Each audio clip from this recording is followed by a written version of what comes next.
What is up, guys, and welcome back to a brand new video. Today we're just doing a random open lobby. This is actually recorded on the same day that I did Survive Brazil, like a few weeks ago now, so check that video out if you haven't already. But basically we're doing an open lobby around Abu Dhabi since the real life Grand Prix is returning there this weekend, and I'm actually there myself in person, so yeah, stay tuned for my vlogs, which should hopefully be out, I don't know, maybe in a week or something like that.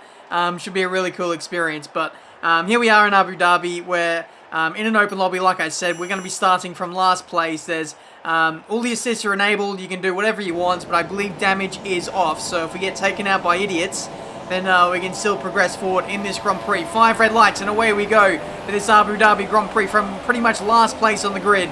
Let's see if we can win this Abu Dhabi Grand Prix. There's a McLaren going a bit crazy in a turn 1. Even though we have damage off, I still want to take it a little bit cautiously, because the amount of time that you can lose by getting spun out or anything like that, it's horrendous, the amount of time you can lose. And just by having a clean turn 1 and 2, we're up in 9th place. We literally halved our grid position in the space of about 3 corners. That Renault there was a bit wayward. Did our best to try and avoid. It looked like he was going to turn back into the path of me. He was having a real struggle in trying to keep the car on the track, and we managed to avoid him fairly nicely. So we're coming to the end of the first lap now, into the third sector. A Ferrari has spun off a Toro Rosso or a Haas, I believe, and we've got a 2-second time penalty there for cutting the chicane. So in these short 5-lap races, I've got strict corner cutting rules on as well, by the way, so trying to encourage some clean racing, some fair racing, but in doing so, in these shorter races, it seems like the stewards just have absolutely no hesitation in dishing out penalties in these short races, so we'll need to take that into consideration as we dive up the inside of the Toro Rosso. I think he got tangled up with the Force India as well through that penultimate corner, and there we go, up into P5. The Toro Rosso driver, though, is coming back at us on the start-finish straight, so he's going to try and outbrake us around the outside. We're going to have the inside. This is the best place to be heading into turn 1. Pretty easy position to defend from in the end, and that is P5. So yeah, there we go, really nice start. We've laid ourselves a nice foundation if you exclude the penalty. I don't really care overall where we finish in this race, as long as we have a good race. That's all I really care about. That Mercedes has locked up massively and kind of rejoined right on the racing line where I was. So that was, again, a reason why I didn't want to have damage on, because lots of people don't know how to drive safely. We'll say that much. But we're going to go up the inside, are we, into the hotel section. Again, that Mercedes driver is really struggling with the brakes. That's a few corners in a row that he's just completely thrown the car off the road, and that is an easy position for us. So, as you can see here, we've now finally settled into some clean air. We've got the Force India driver in front of us. He set the fastest lap of the race, 1 minute 40.6, I think it was. So now with clear air, it's our first opportunity to see what our pace is like. I don't have a setup around Abu Dhabi. I think I loaded like a Spain one, and then up the front and rear wings to 6.6 overall. So we'll see how we go. I think it should give us a decent amount of downforce through the third sector, but as you can see here on the straights, we're just making no ground, especially on this Force India driver.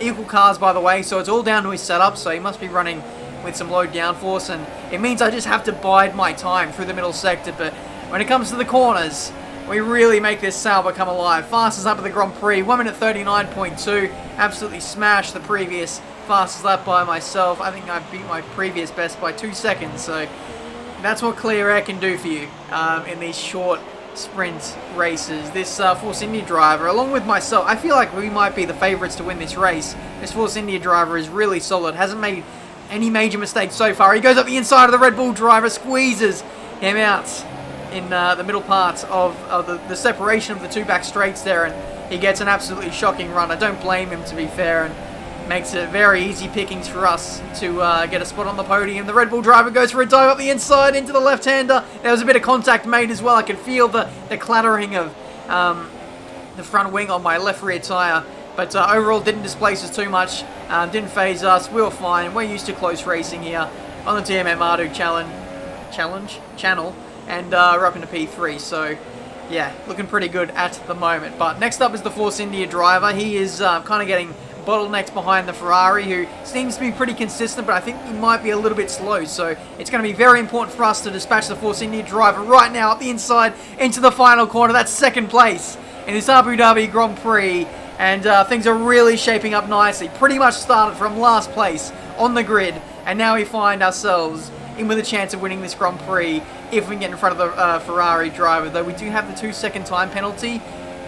That may come back to bite us in the end, but I'm hoping that the inexperience of all these guys with strict corner cutting rules might result in them having some penalties too as well. You never know. They might even have like collision penalties or anything like that. So I'm going to race on, try and get the lead if I can, and well, if there's time, maybe even stretch out a 2-second lead in the final 2 sectors of this race if we can. Slipstream OP now, behind the Ferrari. Again, it looks like we're running probably too high downforce to really do anything on the straights. It does make overtaking a little bit difficult, but overall, it's given the pace that we've shown so far, so I can't really complain too much. But the Ferrari driver gets a pretty awful run through the middle sector chicane there, separating the straights, and now we're going to make it very clear that we're going to go up the inside into the 3rd sector. He leaves all the space in the world for us to get through. If I was defending for the lead, I would have defended a lot harder than that, to be fair, but there we go. We're into the lead of the Abu Dhabi Grand Prix with literally a sector to go in this race.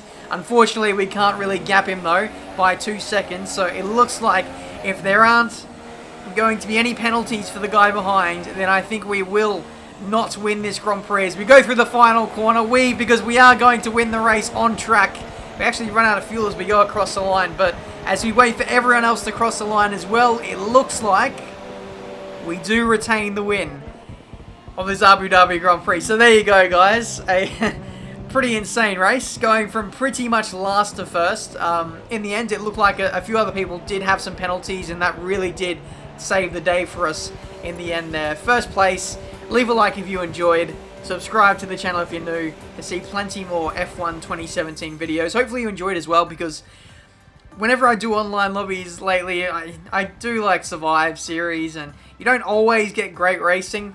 So I thought I'd just change it up a little bit, have a normal race, let everyone have their assist, but we'll turn the damage off, because in case we do get like hit off by someone, or someone rejoins the track in front of us like we saw, we can still carry on and make a good race of it. So I'll be looking to do more of these in the future. So if you want to get involved, follow me down on Twitter, and I'll always announce when I'm going online with some F1 2017 open lobbies. I've said it a million times, but this time I mean it. When I get back from Abu Dhabi, I'm racing on the PS4. It's got to be done. So yeah, follow me on Twitter, follow me on Instagram, and maybe Snapchat as well to keep up. If you're catching up in time with this, you might see what I'm getting up to at Abu Dhabi as well. So thank you so much for watching. Until the next one, I'll see you next time.